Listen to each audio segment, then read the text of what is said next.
Today po is pupunta kami ng Pets at Home para tumingin po ng shrimp, tsaka ng fish, tsaka po ng halaman na pwede nating ilagay dito sa aming tank. Nakaka 1 month na po tayo na hopefully na nitrogen cycle natin tong ating tank. At kasi wala nga tayong test kit, yung API test kit. Ang ginawa ko lang po is tuloy-tuloy lang po ako nag-ghost feed dito sa ating tank. Tsaka naglagay din po ako ng bacteria in a bottle, yung API quick start. Ngayon po itong ating tank is nagkukulay talaga yung wood natin, yung drip wood natin. Kasi nagwa-water change din ako dito. At yung pagwa-water change ko dito, yung parang ginagawa ko lang sa Pilipinas. Twice a week, tapos 20% lang ng kanyang tubig. Namulat lang din ako ng dahon para parang biotope yung ating setup yan. So oak leaf po yan.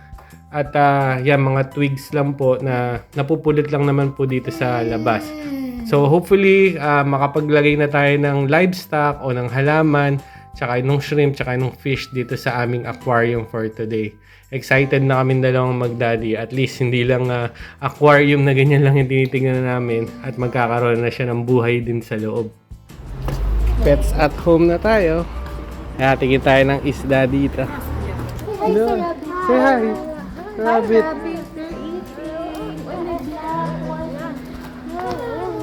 Nagyaya agad doon sa fish. Dito na yung fish section nila. Mamili tayo ng isda. Ito platy honey yan. Pwede sa'yo yan. Subtropical to. So pwede to kahit malamig na tubig. Hindi na tayo mag-heater. Oo. Bawal mag-heater. Magastos daw kasi sa kuryente kaya huwag na mag-heater.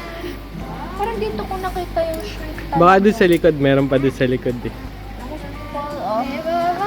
Oo, yan yung Merino moss. Ito mga betta fish nila. For sure naka-heater yan kasi malamig yung tubig. Ito ang gaganda rin ang mga guramis. Ito mga tetra dito. Parang wala akong makitang shrimp, honey. Shell. Guppies. Wow. Ito, shrimp na transparent. Amano shrimp yata yan eh. Kailangan natin is Giant cherry African shrimp. shrimp. Sige, tingin pa tayo ng shrimp. Ayan ang bagay doon sa aquarium mo, honey. Oh, neon tetra. Ayan oh. Ayan oh, neon tetra. Oo nga. Pang biotope. Ito ba, blue dito daw. Wala naman saan. Magtatanong tayo. Tatanong tayo. Ito ang laki. Ba't ang laki niya? Ano? Ayan, Corridoras, honey. Ganda. Ayan oh. Corridoras niya. Oo. Dapat yan, group of 3 to 5. Or 5. Pinakamaganda ng 5. 3, 4, 10. Ang dami, no? Ang gaganda ng fish nila dito. Ito, ramen nose, oh. Gaganda, oh. Schooling fish. Aray ko. Meron ding plant. Nasaan yung nahanap natin? Shrimp? Yan ang binala. What you call this? As long as they are healthy. Yes, yeah. That's Well, the- if they're not healthy, they're in here. Yeah, for sure. Yeah. Yan, bumili kami ng Java Fern. Tapos platy, tatlo. It's just up here now. I've put it on the. Okay, this is the Java Fern. Yan. Ito na yung magiging plant natin. After namin sa Pets at Home, nagutom tong aming alaga. At kumain kami dito sa McDo. Dito rin kami madalas pumunta noon, pero sa KFC kami kumakain. Pero nag-crave kami kasi sa burger. Tapos gusto nga nito, di ba, French fries. At nakapagpaano nga pala siya kay doktora kaninang umaga. Tapos tinanong nga namin regarding yung sa gluten-free diet. Ayaw ni doktora na gano'n, hindi daw siya na okay sa gano'n kasi baka daw mamalnourish yung bata. Sabi niya, okay lang yan basta minimal lang yung kain natin. Moderation. In moderation naman lahat. Mas maganda daw yung at least makakain yung gusto. Tsaka yun nga, hindi naman picky eater si Santi. Baka daw later on, yun nga, dahil nga pininideprive natin, hindi maganda yung nourishment niya. Tapos yun nga, mas maganda daw na kung ano yung gustong kainin but in moderation. Nakauwi na po tayo. At ito yung nabili nating Java Fern. Nakalagay na siya sa wood, nakadikit na siya. Kaya ilalagay na lang natin directly dun sa ating fish tank. Yung ating tatlong platy lang muna yung binili natin. Wala kasi tayong mabiling ibang isda eh. Kailangan cold water fish. Ito, ina-acclimate ko. Hindi ko siya ma-drip system kasi wala akong hose eh. So, ganyan ko lang siya i-acclimate. Anyways, aalis pa naman kami dahil dadali namin sa park si Santi. At kasi off ng mami niya, tapos susunod na naman, night na naman bukas. Kaya we see to it lang talaga mailabas namin si Santi. Ayun, nakaupo lang doon. Inuwi lang muna namin yung aming fish. Bago kami pumunta ng park, dumaan muna kami dito sa, ano tawag dito, Ani? Rotary. Para siyang park din, ayan. At parang Burol, Chocolate Hills. Di pa kasi kami nakapunta ni Santi din dito. Tsaka baka makakuha kami ng acorn na ilalagay din namin dun sa kanyang aquarium. So tingin-tingin tayo dito. Yan. Marami pa talagang forested area dito. And then also makakakita tayo dito mga wildlife, rabbit. Dito pa rin yan Tsaka mga squirrel. Dami, nagtatakbuhan lang. Dito sa Huntingdon, compared talaga sa ibang place na malapit dito, Cambridge, Peterborough, malamig pa talaga dito. Yan. Marami pa siyang ganitong places. Ayan siya Ganda ng view niya from the top. Kasi ito parang sulo King of the North. Ayan may nakalagay dun, honey Ano kaya nakalagay dyan? Pwede tayong umupo dito. Yan. Ito, tignan natin kung ano yung nakalagay dito. Huntingdon Castle Hill. So ito, historical pala itong lugar na to. Meron palang ganitong village para dito dati. Yan Kaya pala, talagang parang park lang siya. Yan, pwede tayong magpahinga muna din dito. Pero doon sa pinaka-park na pupuntahan natin, doon yung nalalagay may playground ni Santi. Ayun yung dalawa, namumulot ng acorn. Eto, nakakita na ako. Yan dito. Pwedeng ilagay, oops, nahulog. Pwede ito ilagay sa aquarium, pampatanin. Kasi syempre, wala naman tayong catalpa leaves, di ba? Ayan, ang ganda. Maganda ng form nitong nakuha mo. Oo, malaki. Mas marami noon, sabi ni Sunshine, kasi summer, Tsaka mainit. Ngayon kasi napakalamig pa rin Malamig na summer natin ngayon. Kala mo naman, tagal ko na dito Ayan. Tapos may mga bulaklak siya, ayan Ayan. Meron siya. Tapos yan. Tapos doon may nakatambay din. Dami na. Tama na yan, 4. Okay na yan. Pagka-Christmas, punta tayo dito. Pan-decorate. Papunta na kami doon sa park. May mga rabbit ang lalaki. Wild lang yan, ayan Sana makita lang sa video. Ayun, tumatakbo. Ayun sila. Tapos nagtatago lang yan dyan sa forest. Kasi forested talaga siya. Ayun Dalawang mataba. Ayun kumakain sila Ayun, jumping. Rabbit, hop hop. Hop hop hop, rabbit. Nagtago na. Ang dami pa nandun Are you tired? Are you tired? Medyo napagod na yung alaga ako. Napadaan muna kami dito sa Starbucks. Gusto mong uminom ng kape ng mami niya. At dito lang naman katabi nitong Sainsbury. Ito yung isa sa mga grocery dito. Sa katabi lang nito, yun na yung park. So pwede kaming magkwentuhan ng mami niya doon. Tapos hayaan lang namin si Santi maglaro sa park. Nag-grocery kami. Konti lang. Mamaya kasi magpuputserong baboy ako. May pork and beans ako doon. Kulang lang ako ng pechay tsaka tomato sauce. Wala tayong saging na saba dito. Nagpunta kami doon sa Essential, yung parang Asian store. Wala rin ako nakitang saging na sabi. Nung galing tayo ng Pets at Home, nung bumili tayo ng isda tsaka yung ating Java Fern. So pagka-order ng mami niya, hayaan lang namin to si Santi para makapaglaro siya doon sa park.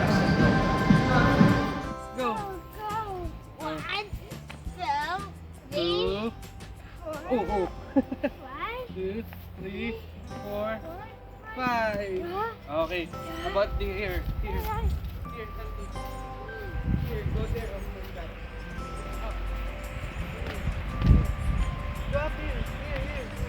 Come on. Here. Go. Yan. Now move. Walk. Walk. Move.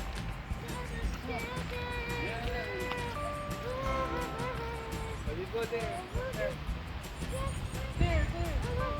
Finish it. Go up. Yan. Walk.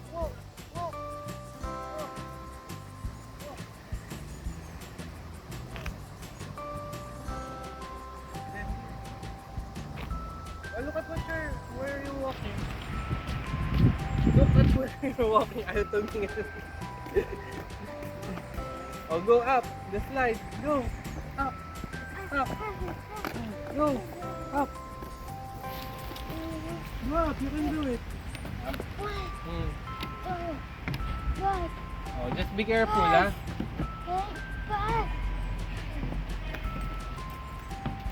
Just be careful. Hold the rope. Hold the rope. Hold on to the rope. Yes. Okay, good job.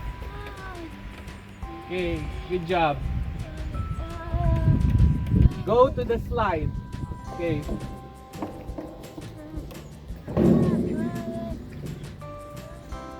Go. 1, 2, 3. Sigurista. Pinipigilan yung bilis. Good job. Kiss mo na si Daddy. Pahinga muna kami. Dito na kami sa swing tatlo. Kasya naman kami. Si Santi, sarap ng pwesto. Oo, pumorma eh. Pumorma talaga siya. Picture, ano? Yan, okay na yan. Lamig kasi sa tenga eh. Oo, tsaka yung leeg. Baka may ma-sore throat. 2 buwan pa lang kami dito. Syempre, mahirap yung hindi pa naman talaga tayo kumbaga sanay na sanay, di ba? Kaya iniingatan namin, di bale ng wag lang tayo magkakasakit. Pauwi na kami, na-acclimate na natin. More than 1 hour na yung fish, no? Nakauwi na kami. Santi, nanonood lang ng replay ng balita. Yan. Hindi na siya mahilig kasing manood ng mga cartoons eh. Kahit cellphone, ayaw niya na talaga eh. Yan, ganyan lang siya. Ayan, medyo napagod dyan. Tapos magluluto ako ngayon. Mami niya, ayan, mamamalaan siya ng uniform niya. Yan, umandar na naman yung washing machine namin. Magpapalit din kaming kortina. Yan.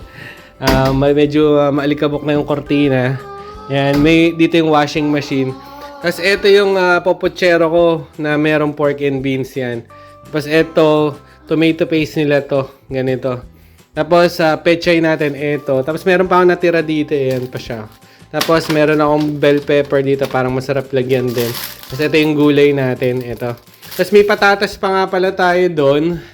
Lalagyan ko na rin ng patatas at konting carrot. So, parang halo-halo lang naman din, di ba? Tapos, yan. Unahin ko lang gawin, magluto para yun na yung dinner namin. Ngayon, i-release na natin yung ating mga isda. Ang gagawin ko, daan-daan ko pa rin lalagyan ng tubig yung loob kasi nga, yung parameters ng tubig natin, kakaiba doon sa parameters ng tubig doon sa pets at home. Kaya dahan-dahan ko lang na i-introduce ng ating tubig kasi may talent yung tubig natin na to.